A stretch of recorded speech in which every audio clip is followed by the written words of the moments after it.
Nah, ketika manusia memilih kafir, itu haknya. Maka Allah berikan kebebasan sepenuhnya kepada manusia yang memilih kafir untuk menjalani kehidupan ini semau dia, semau hawa nafsu dia. Allah berikan kebebasan sepenuhnya. Silakan baca di dalam Al-Quran atau di dalam hadis Rasulullah SAW. Tidak akan pernah kita temukan satu ayat, satu hadis di mana Allah mengatur kehidupan orang kafir. Orang kafir diberi kebebasan sepenuhnya, mau berbuat apapun di dunia ini. Tinggal dia harus menanggung resiko pilihannya itu di akhirat nanti. Tapi kepada mereka yang memilih beriman, hilang sudah kebebasan ini sepenuhnya. Karena seorang mukmin dia dituntut untuk Islam. Akar katanya adalah aslama, berserah diri. Yang beriman kepada Allah, dia harus menyerahkan dirinya sepenuhnya kepada Allah. Sepenuhnya dia siap untuk diatur hidupnya oleh Allah Subhanahu wa Ta'ala. Tanpa lagi dia mempergunakan akalnya untuk bertanya, mengapa Allah wajibkan saya berbuat ini, kenapa Allah haramkan saya melakukan ini. Kalaupun pertanyaan itu muncul dalam dirinya, maka keimanan dia akan menjawab, saya lakukan ini karena Allah perintahkan, dan saya tinggalkan hal ini karena Allah melarangnya. Itu jawaban seorang mukmin. Dia tidak akan berusaha mencari ilah hukum, alasan hukum, apa manfaatnya, apa hikmahnya. Karena keimanannya akan mengatakan, semua yang diperintahkan Allah pasti ada manfaatnya. Dimengerti atau tidak dimengerti oleh akal dia. Semua yang dilarang Allah pasti ada mudaratnya.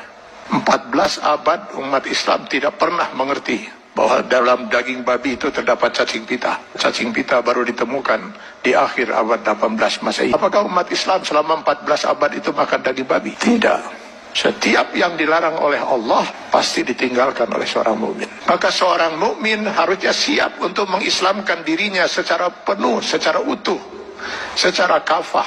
Maka kepada orang yang memilih beriman itu Allah menyeru, ya ayyuhallazina amanu dukhulu fis silmi kafah.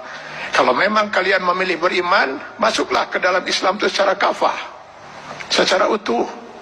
Mengislamkan diri kita setiap detik, baik dalam hubungan hablum minallah maupun hablum minan nas.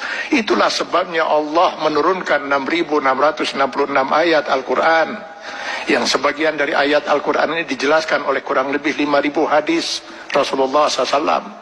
Kenapa harus Allah turunkan ribuan ayat Al-Quran dan ribuan hadis ini? Karena yang mau diatur hidup seorang mukmin itu bukan hanya sekedar sholat, saum, zakat, haji saja. Seluruh kehidupan dia per detik, Pak.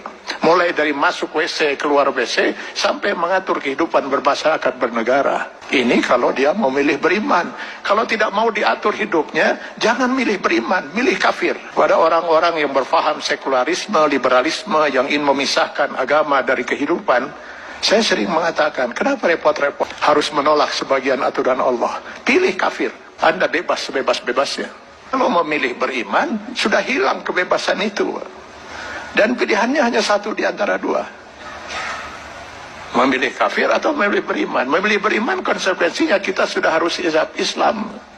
Mengislamkan diri kita, menyerahkan sepenuhnya diri kita untuk diatur hidup kita oleh Allah Subhanahu wa Ta'ala. Karena itu setiap orang mukmin sadar betul bahwa selamat tidaknya dia termasuk orang yang ditangisi oleh tidak oleh Rasulullah SAW. Dia harus bisa mengislamkan dirinya setiap saat. Karena yang nanti akan dimintai pertanggungjawaban di yaumil akhir bukan hanya sebatas sholat, zakat, saum, haji saja, tapi seluruh kehidupan dia per detik. Mudah-mudahan ini bisa menjadi bahan muhasabah bagi kita semua. Kita islamkan diri kita secara kafah dalam batas kemampuan yang mampu kita lakukan. Karena Allah tidak akan menuntut kita di luar kemampuan kita. Semoga kita bukan termasuk orang yang ditangisi oleh Rasulullah.